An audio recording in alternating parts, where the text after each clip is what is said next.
And you're saying that Tim's plan, which I'm going to let Tim explain, it will potentially destroy the affordable housing program. Is that a good summary of what you said, or is that wrong? Well, I only took it from the paper. I think that's an exaggeration. Okay. I think Tim should okay. have the opportunity but you don't like his plan.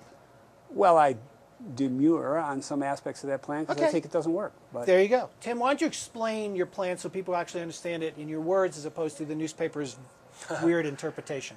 Okay, so the city changes its regulations and rules all the time to help its citizens. If the city could change this price cap, allow all the people in affordable housing to have more equity, more ability to fix their homes up, and still meet all its other goals, I think that is a very good idea to consider, that we should get all the facts on the table and see if that's possible. I've studied this for a long time, and I believe that the facts will substantiate that that is possible, that we can allow people in their permanent homes now to have more equity, improve their lives, and fix them up.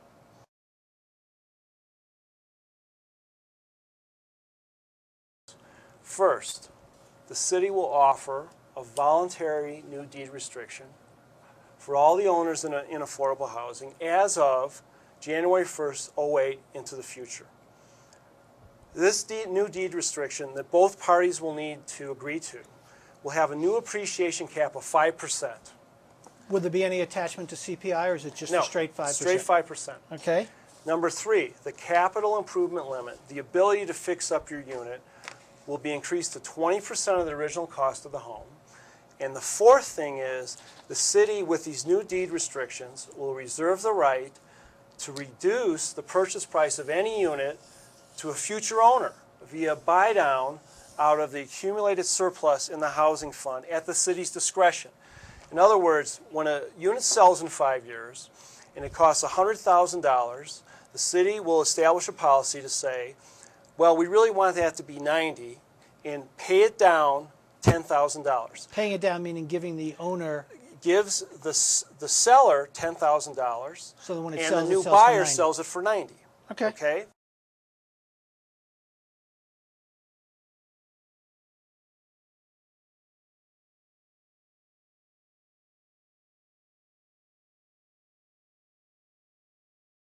Give me your reason why you think they should be uniform, then Mick. Over the last 25 years, there's probably 40, 50, 60 different deed restrictions. They're all over the place. The one at Centennial, as Mick knows, it goes to free market 21 years after the last commissioner who approved it died.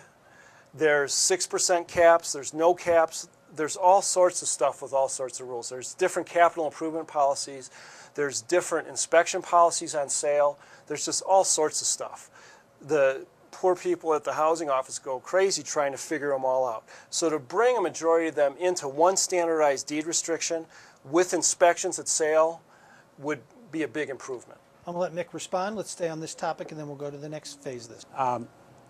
You know, what we have with a deed restriction essentially is a covenant between myself and the community, and the covenant says, I got a tremendous benefit by getting an affordable housing unit. In return for getting that benefit, I am pledging to do certain things.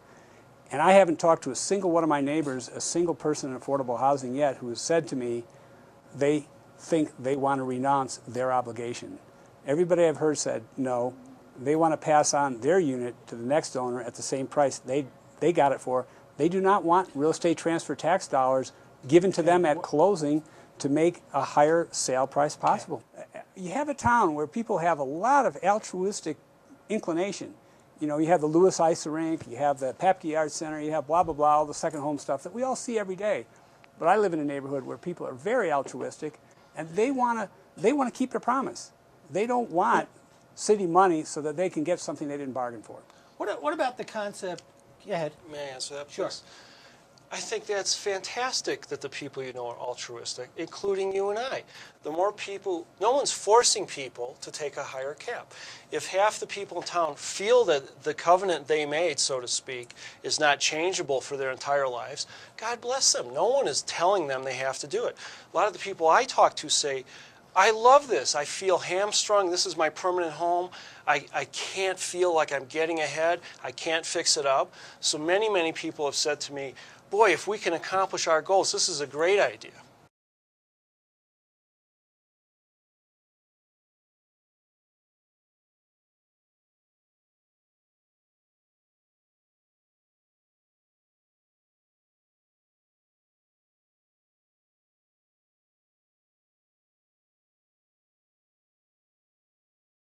I have that cap.